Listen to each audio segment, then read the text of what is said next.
Hey, Paul, welcome back. I always say this, one of my favorite questions ever, because we've all had influences in our lives, sometimes for a minute, sometimes for a lifetime. And one of my first is my grandfather, really quick, was uh, from Kiev, my grandma from Kiev, or whatever, another conversation. But he used to take me for walks in the park in Montreal when I was about 5. And I asked him really quick, I called him Zeta. Zeta, how do you know all these people that you talk to? And he looked at me, he said, well, one day I smiled at one, and then they smiled at me. And then they started talking to me. So I talked to them, and then someone else, and then someone else. And before you knew it, we all knew each other.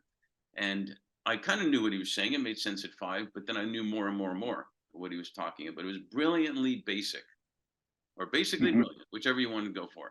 So can you share with us 2 or 3 or whatever people that have been influential in your life? Sure. I have to start with my parents. I know we're all molded by my by parents, but I think as I get older, I appreciate the ways I'm becoming more and more like them, and the ways in which the values that we're kind of like, when you're a fish in water, you don't know what water is, but now that I'm out in the world, I'm like more like, oh yeah, that was water. I can see what they were doing with my That's with my awesome. mom. It was this kind of this like intellectual curiosity, reading constantly. She had this unique ability to just like pick apart computers and software and things like that, and like figure them out in a way that I never had the patience for, but was always inspired by. And my father, he's kind of consummate a small business success story. Ran a kind of a single periodontal dental business for a long time. And it's funny, I've been writing about this more recently, but I keep coming back to the human ways he ran that business, the care he showed for patients. He would call patients at night and see how they were doing, like a few hours after the session, any questions they forgot to ask, the kind of focus on quality work. And I'm coming out of a several years of Shortlist being a startup where you're faking until you make it, and you're scaling at all costs, and whatever. And I think we're almost reorienting, inspired in many ways by him, to a business that's focused on quality, the craft of our work, growing, which is great, but growing at a human speed that we can still care about things that matter. My co-founders, of course, there's times when I want to kill both of them, and then there's times when I'm deeply inspired. But the way in which we have been able to craft a three-way partnership where we genuinely care about each other, I think number one, the business number two, and ego and self is way down at the bottom of a list of a bunch of other stuff that has team and impact and everything else jumbled in there above that.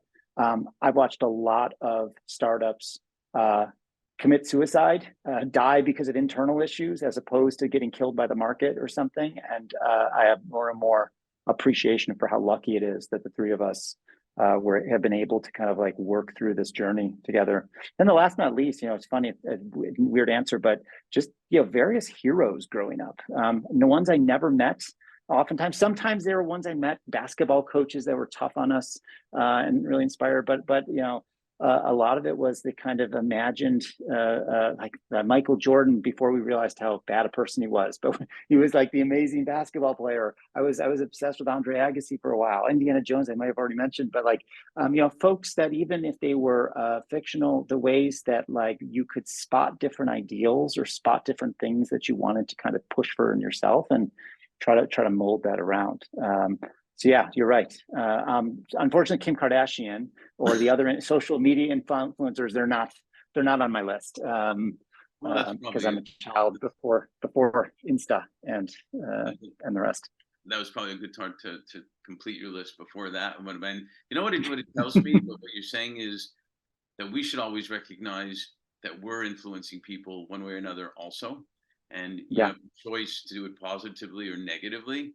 And even in a minute, although a minute's a different expression now, even in a real minute, you can make a difference to somebody if it's the right time, right place. And it's not that hard to be kind. It's not that hard to smile, and it does add up quite a bit.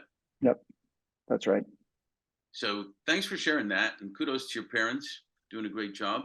And again, thanks for being on our series, and look forward to a lot more conversations and good stuff together. Great. Thanks, Mark.